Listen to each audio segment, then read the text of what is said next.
read to you this morning from the scriptures. Afterwards, Jesus returned to Jerusalem for one of the Jewish holy days. Inside the city, near the sheep gate, was the pool of Bethesda with 5 covered porches. Crowds of sick people, blind, lame, or paralysed, lay on the porches.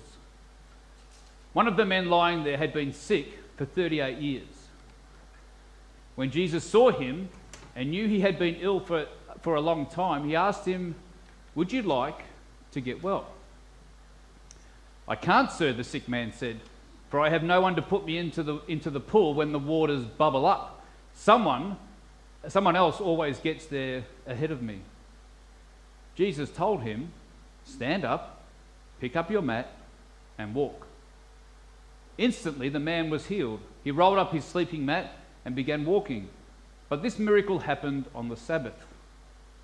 So the Jewish leaders objected. Of course they did. They said to the man who was cured, "You can't work on the Sabbath. The law doesn't allow you to carry that sleeping mat."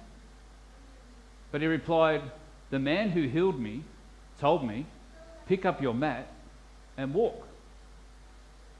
"Who said such a thing as that?" they demanded. The man didn't know, for Jesus had disappeared into the crowd. But afterward, Jesus found him in the temple and told him, "Now you are well, so stop sinning, or something even worse may happen to you." Then the man went and told the Jewish leaders that it was Jesus who had healed him. This idea of sitting by a pool, having been incapacitated for such a long time, waiting for the waters to stir so that you could find yourself in it, and yet no one would help him.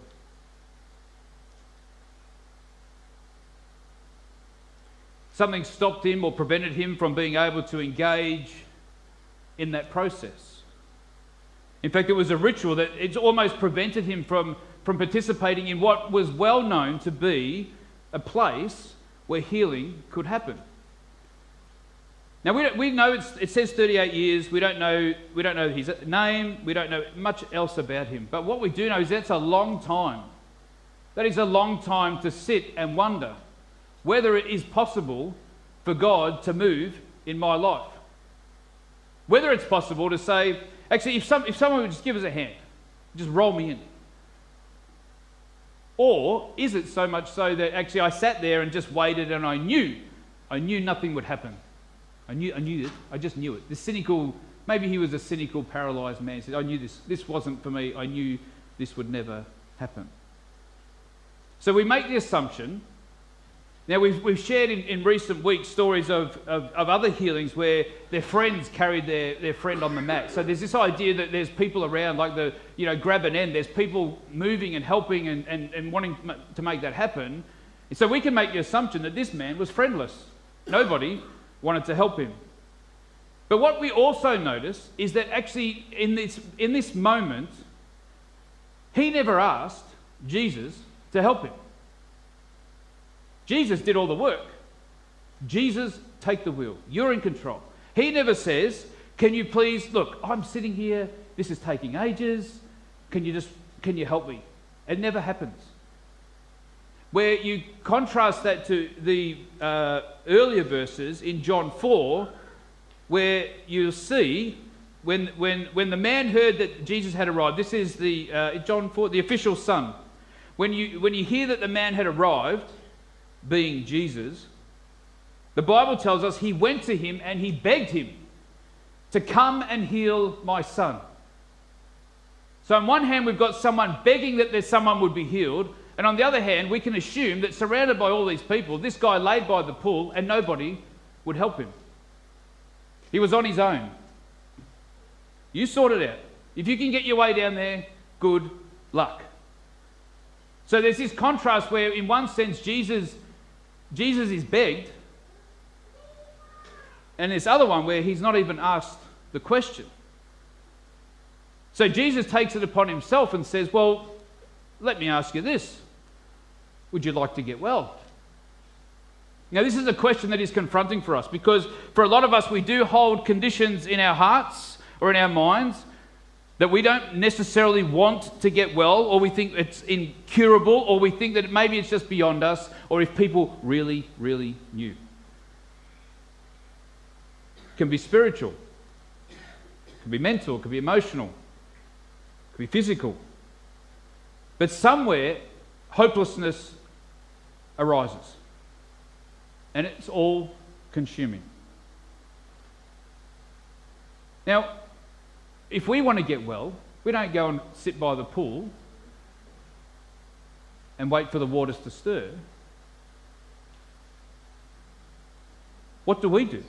What is a contemporary kind of reflection on this? What are the ways in which God comes alongside of us and asks us that question, do we want to get well? You know, I've been thinking about this a lot, and I'm going to sound like a middle-aged, grumpy old man. I might also tell you that I am, in fact, a middle-aged, grumpy old man. You think, and I've been thinking a lot about this, you think about technology, the way that we embrace technology, the way that we're a part of a big, wide world, and you can talk to people, you can do all sorts of stuff on technology, but it's also possible for us to be removed from interactions. So whilst we have this thing that is a solution, it actually causes us enormous amounts of problem. And this is where a lot of hopelessness actually arises from. How do we ensure that we are not the friendless? We're globally connected, but we're friendless. We're globally connected, but yet we don't have a community of people that we can just pick up the phone and say, "Oi, come and can you help?" Because we focus on this story so much about what Jesus does and the interaction with the man, but actually there's this sort of peripheral circle around him that is almost non-existent. And we are called to be the people that are around that. We are that circle. That's why we go to church. That's why we're involved in this community. That's why we try to figure out ways around Camberwell and our surrounding areas to be the people that stand around and not only just stand around and watch and observe, but actually get in, pick up an end and do something in order that someone would come to know Jesus, that they would be healed. That we would be healed. That's our job. Everyone's got a job. That's our task, it's our privilege, it's our honour. To find out where the Spirit is moving, and to become friend to the friendless. Or as John Gowan says, through his people, God himself is close beside me. That's us. And so we think about in the ways in which we have changed and our desires have changed, our needs have changed. We can look at this man who's paralysed and think, oh, you know what? What did he do? It's his own fault. It's his own problem. And we blame the individual. We never sort of go after social order. It's like when we had people sleeping out in the car park. We got to know a lot of neighbours while this was happening, by the way. I'll just leave it at that. All right? And some would say, well, they're the problem. So we don't go after the social construct around housing crisis, cost of living crisis. We go for the individual. And when Jesus comes alongside this man, he doesn't go for all that stuff. He doesn't say, oh, it's because you did this, it's because you did that. No. It's actually, there's an issue here that you cannot, no one's helping you. So then when Jesus says, I will help you, we don't blame the individuals. We go after the bigger stuff. We've always been about going after the bigger stuff because we believe with all of our hearts that the world can change. It's a big world. We also believe that the world for God, it's a big world, but we also know that even in our tiny little existence, in our own tiny little worlds, there are still some things that are way out of our control and seem insurmountable and too big. That's why we have each other. That's why we're not friendless. And that's why, as a community of faith, we get alongside people, we grab an end and we help. It's pretty simple. We don't blame anyone. We love everyone.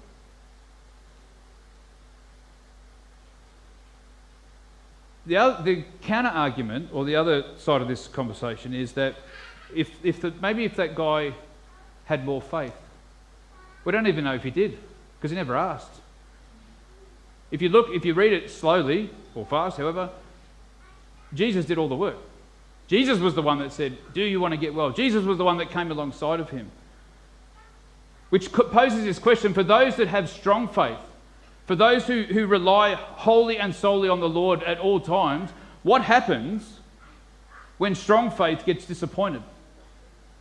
What happens when strong faith gets disappointed? In 2 Corinthians, Paul writes this: "Therefore, in order to keep me from becoming conceited, I was given a thorn in my flesh, a messenger of Satan to torment me. 3 times I pleaded with the Lord to take it away from me, but he said to me, 'My grace is sufficient for you, for my power is made perfect in weakness. Therefore, I will boast all the more gladly about my weaknesses, so that Christ's power may rest in me. That is why, for Christ's sake, I delight in weaknesses, in insults, in hardships, in persecution, in difficulties, for when I am weak, then I am strong.'" Strong faith doesn't mean everything goes your way. Strong faith doesn't mean that you don't get sick. Strong faith doesn't mean that you don't experience terrible things. Strong faith says that in the midst of all that, in spite of all that, whether it's hardships, insults, persecution, or difficulties, I am weak, but he is strong. I am weak, but he is strong. And so the temptation for us is that we move our focus away from what God is doing and trusting in the Lord always to looking to the things around us. Shadrach, Meshach, and Abednego, they were told, "Worship this." And they said, "No, I won't. I'm not worshipping a gold calf of anyone. I'm not doing it. I'm not worshipping a statue." And said, "Good, we'll put you in the cooker." So they put him in the fiery furnace. Sorry, not the cooker, I shouldn't say it. The fiery furnace, as the Bible says, or the pizza oven, however you look at it. They put him in, and you know what they said? I'm going to trust God. I'm going to trust God that he will save me. And here's the part that I read time and time again, and I wonder whether I have the same courage and conviction. But even if he doesn't, I will worship no other God. Wouldn't it be easier if it just all worked out? Isn't that the way? We're not selling anything here. What we're saying is that actually having strong faith, having faith in Jesus, doesn't mean it all goes our way, but it means in the midst of that, I will worship no other God. Whether it's hardship or persecution. Many of you know that I went to Africa, and I came back a couple of weeks ago, and one of the stories that we heard repeatedly was stories of testimonies of hardship. And one of the stories that we heard quite often in the sharing time was around kidnappings. Officers that get kidnapped and beaten and then returned, and then beaten and then returned. And I'm like, if that was me, I'd be like, is there any chance I could get a different appointment? Is that a possibility? And you know what they say? Oh, we love it. The Lord is faithful and the Lord is good. Officers that share stories of years, literally 3 or 4 years, with no allowance. Does it stop them? No. Because in spite of what they would deem to be a hardship or persecution, they will trust no other God. That's the Spirit moving. And I sat there listening as in a very white way, listening to these stories, and we're over there to teach. Right? This is the funny part. This is where it's not funny, haha. It's like, haha, oh, that's awkward. And we sat. Every word we listened to, we learnt a mountain. Not technical stuff, but about faithfulness, about how they serve each other, how they form this ring around each other, and how they see that where God is at work, in their lives despite all those other things. I'm not suggesting for a moment that life is tough, suck it up. I'm not saying that. What I am saying is that life can get very complex and very difficult, but we make this choice to worship no other God.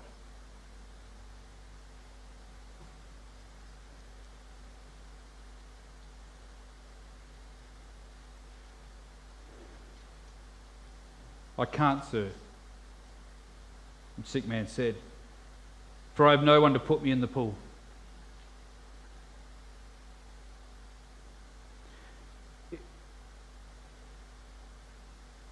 We're helpers. That's what we're asked to do. We're asked to be helpers. We're asked to be people who recognise a need and live out our faith in a way, might not be spoken words, but live out our faith in a way in where we can recognise that God is at work amongst us, that our waters are stirring.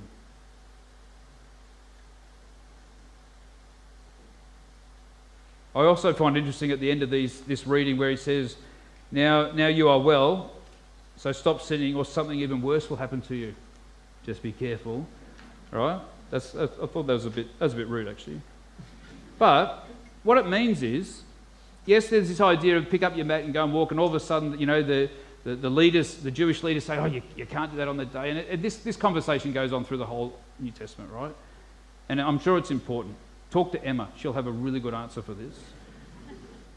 But actually, this is where I come from, and I probably view the world a little differently to a lot of other people. Actually, that's what God does. If God wants to, he will. And so this story isn't just about a guy who couldn't get in the water. There's all these other parts of it that actually are a reflection on us. Not a reflection on him, but a reflection on us. The way in which we live our lives and conduct ourselves to do what God needs us to do. Now, thank goodness, as I mentioned before, we don't need stirred waters now. We don't have to sit by pools or anything like that. But what we do recognise is that the cross is our water. The cross, the sacrifice, the ultimate sacrifice, the price has been paid for us. This is why we rejoice. This is why we sing songs that make us smile occasionally. We sing songs that are meaningful. We worship, we gather, we talk, we study the Word of God. It's because we recognise that Christ is enough. Not Christ plus something else. We've got to stop looking for the something else. Something else doesn't exist. Actually, that's not true. Lots of something else exists, but it's not this. And it's not the same, and it doesn't have the same impact or the power to transform not only our lives, but the lives of the people around us. And then he says, go and sin no more. Go, leave your life. Get up and walk, that you may live in the power of God's love. Now, for us today, you stop living brokenness and you start to walk in the power of God's love, recognizing that the cross was the ultimate gift for us.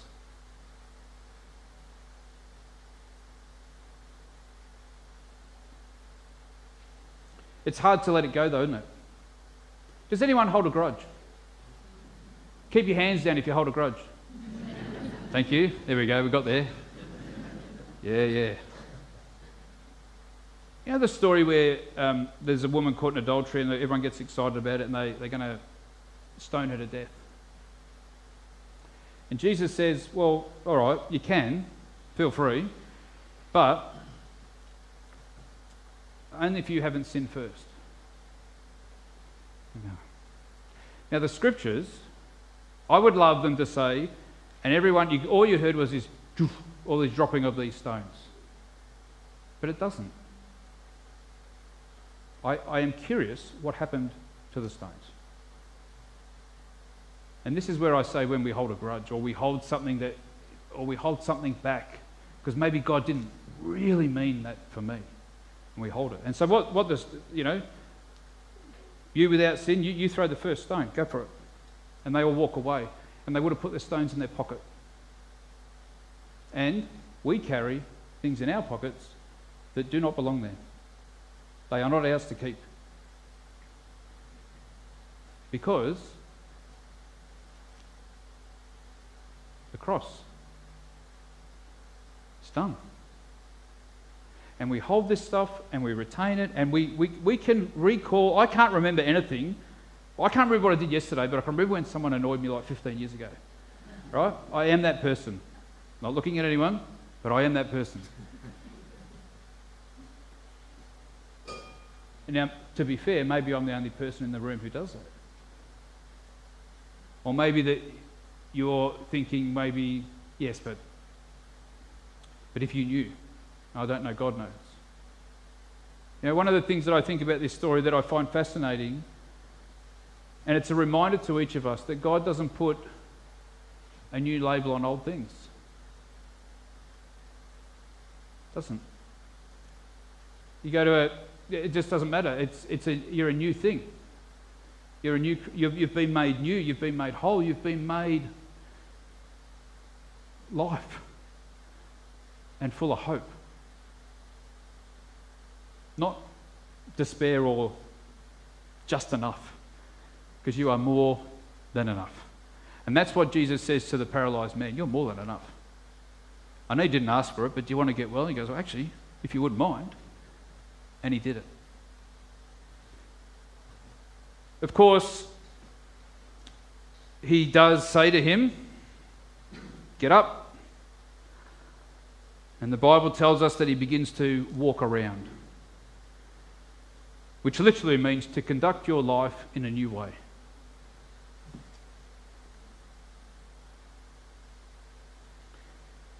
So I guess, how do we live in a new way? What way do we choose?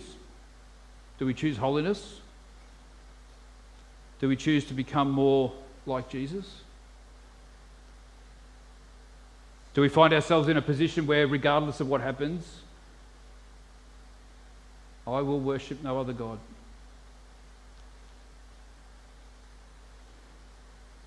To live a holy life, we must surrender our will to God each day, and to walk humbly with our God. Of course, we read in Romans, and this is kind of like, I sort of start giggling because I feel like I'm in Cool Cadets when I read this, but I'm going to go for it. Romans 7.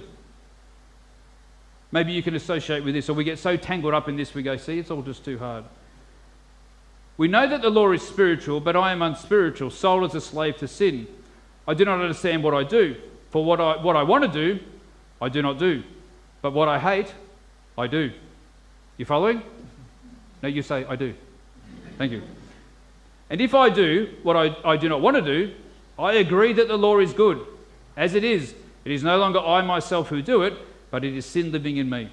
For I know that good itself does not dwell in me, that is, in my sinful nature. For I have the desire to do what is good, but I cannot carry it out. For I do not do the good I want to do, but the evil I do... far out. But the evil I do not want to do. If I miss a word, I'll just say do. Anyway. This I keep on doing. Now, if I do what I do not want to do, it is no longer I who do it, but it is sin living in me that does it. There's a lot of do-dos, right? The point is this. We can make a decision, and we can, like the paralyzed man, you can walk in this freedom, and you choose to walk in that, but you cannot walk in it alone. You cannot. And this is the gap for us. And this is where each day we decide that we're going to surrender our lives to God. That He will help us, and that He will shape us, and that we will become more and more like Him. Such a small thing, yet makes such a profound difference. When Neil Armstrong went to the moon, he took something with him. It was a small piece of the propeller that was used when the Wright brothers took that first flight. They got 100 feet off the ground. And when I read this story some time ago about, he had it sort of sewn into his suit or whatever not like a two-piece suit, but like a suit that he took up there. And he was asked the question, why did you do that? He said it was a tribute. Because he wanted to recognise the work and the innovation, the pioneering that the Wright brothers had overcome in order to get to that point, so that when they could fly 100 feet off the ground, he could go to space. Could you imagine when they did that first flight that they even thought that like 60 years later that the next thing they would do go hundreds of thousands of kilometres and go to the moon? Why I mention this is because as I consider the question that Jesus asked the man, do you want to get well? What he really says to him, like the Wright brothers perhaps, and like many other examples that we could think of, this is the start, this is not the end. This is not the end. Because if we read through the scriptures, we also have a deeper understanding that being well is good, but being fruitful, being vibrant, being alive, being full of hope is another thing. So imagine this. If God could do that for that man, or the Wright brothers get up 100 feet off the ground, if God can do that small interaction, then how much more can God do? How much more can God do in your life if you surrender your life and your will to Him? To allow the Spirit to move in you. To surrender your life daily. To allow God to work through you. Because how much more? Because God always, not you should be doing more, but God always has more in store for you. Always. And sometimes it's troubling because we don't want to do it. And sometimes it becomes so obvious and we don't want to do it, and we become like, and let's have adult tantrums, let's bring them back. But there is something about recognizing that when God is at work amongst us, we say, actually, God did a thing. And lots of people have knelt at this mercy seat or this holiness table, and they've given their lives to Christ, but there's actually more. If God could do that, then how much more could God do in your life? The answer is lots. And that's why I find it interesting when we see God at work in people and you say, why? Not why them. Why? Because they're obedient. And all they did was say, right, if this is where the Spirit's moving, I'm in. I'm in. And for me, and for all of us, that's the question for you today.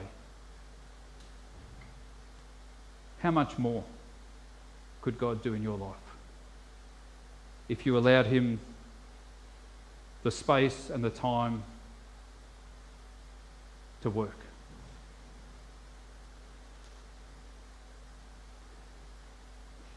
Holiness for us is just fully relying on Him, fully relying on God in our devotion, in our surrender, and in our hope for the days ahead of us.